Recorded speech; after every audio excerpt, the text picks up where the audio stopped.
24 घंटे में अमेरिका करेगा हमला। पुतिन ने ईरान को दी 5 गारंटी। अगले 24 घंटे में ईरान पर किसी भी वक्त हमला हो सकता है। ट्रंप का अल्टीमेटम बुधवार रात 8 बजे खत्म हो रहा है।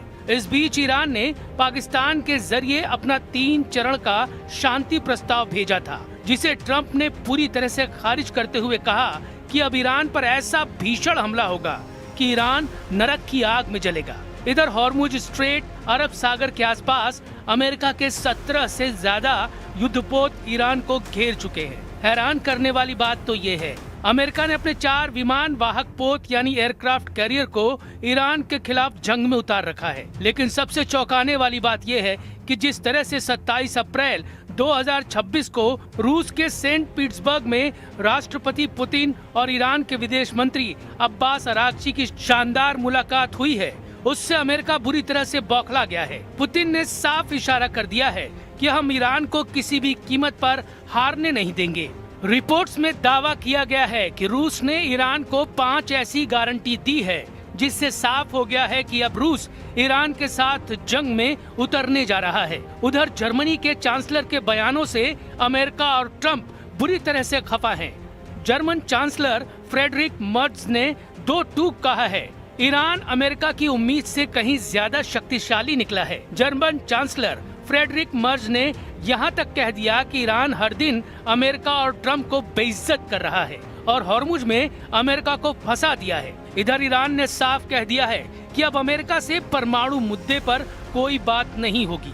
हम शुरुआत करते हैं ट्रंप के जंगी अल्टीमेटम और पुतिन की उस गारंटी से, जिसके दम पर अब ईरान लंबी जंग लड़ने को तैयार हो चुका है। रूस की 5 गारंटी से लड़ेगा ईरान। 24 घंटे में आर पार की जंग शुरू।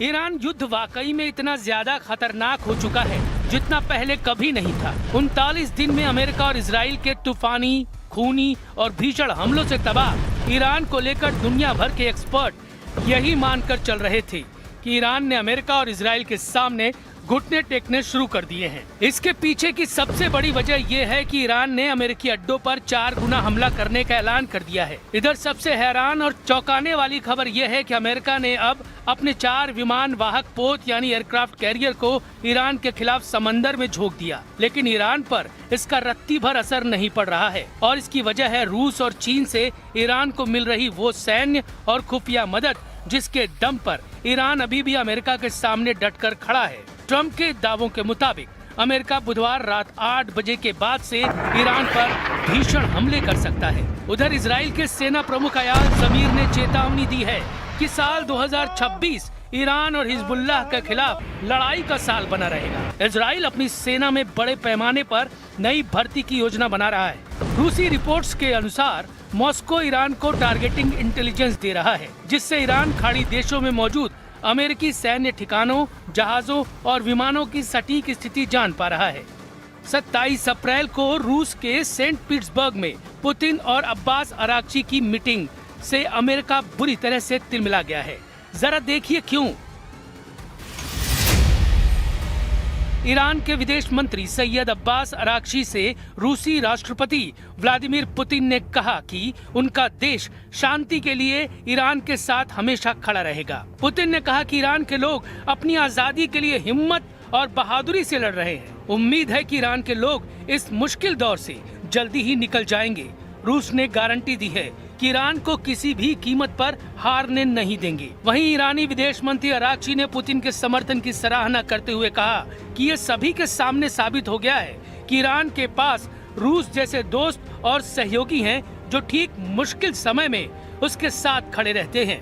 ईरान अमेरिका में दूसरे दौर की वार्ता की चर्चा से पहले अरागची पुतिन की इस बैठक को काफी अहम माना जा रहा है।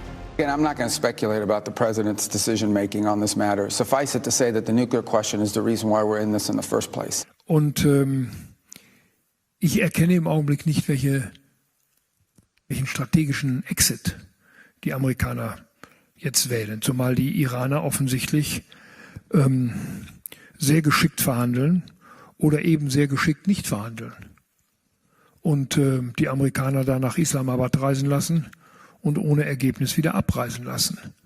Da wird eine ganze Nation gedemütigt durch die iranische Staatsführung, vor allem durch diese sogenannten Revolutionsgarden.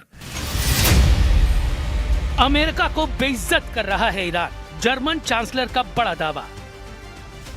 39 दिन तक लगातार ईरान से युद्ध करने वाले अमेरिका और इजराइल की सैन्य ताकत, काबिलियत और फैसलों पर दुनिया भर में सवाल खड़े होने लगे हैं। ईरान ने जिस ताकत और दिलेरी से हमलों का सामना किया है, उसे देखकर जर्मन चांसलर फ्रेडरिक मर्ज ने तीखे बयान दिए हैं, जिसे सुनकर अमेरिका बुरी तरह से बौखला गया है। जर्मन चांसलर फ्रेडरिक ने दो टूक कहा कि ईरान उम्मीद से कहीं ज्यादा शक्तिशाली निकला। फ्रेडरिक मर्ज ने यह भी कहा कि इस वक्त ईरान हर दिन अमेरिका को अपने फैसलों और रणनीतियों से बेइज्जत कर रहा है। जर्मन चांसलर ने कहा कि ईरानी लीडरशिप बातचीत करने या फिर उसे टालने दोनों में माहिर साबित हुई है। ईरानियों ने अमेरिकियों को इस्लामाबाद से बिना किसी नतीजे के वापस भेजकर झटका दिया है। जर्मन चांसलर फ्रेडरिक मर्ज ने कहा कि ईरान के साथ युद्ध शुरू करके अमेरिका फंस गया है।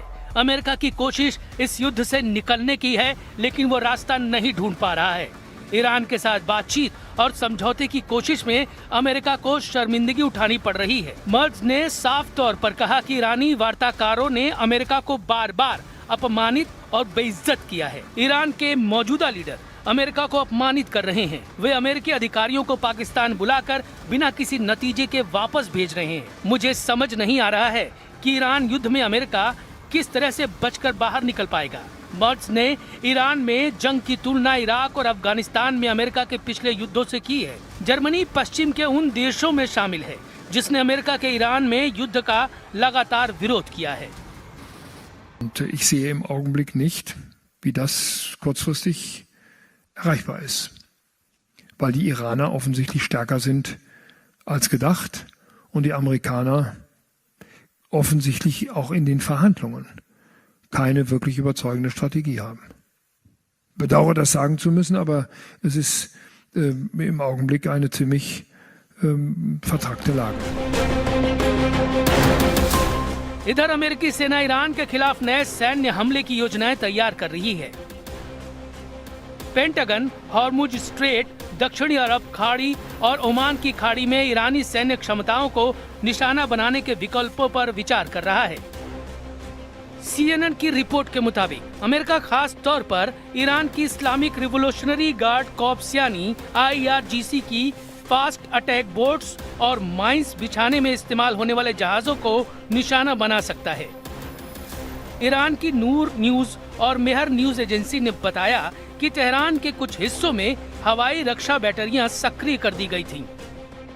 हालांकि उन्होंने इसके कारणों के बारे में साफ तौर पर कुछ भी नहीं बताया और न ही किसी घटना की जानकारी दी है। कुल मिलाकर हालात विस्फोटक है। अब देखना होगा कि बुधवार रात 8 बजे के बाद क्या अमेरिका ईरान पर तूफानी हमले करता है या नहीं। फिलहाल पुतिन ने ईरान का हौसला बढ़ाकर इस जंग को नए दौर में पहुंचा दिया है।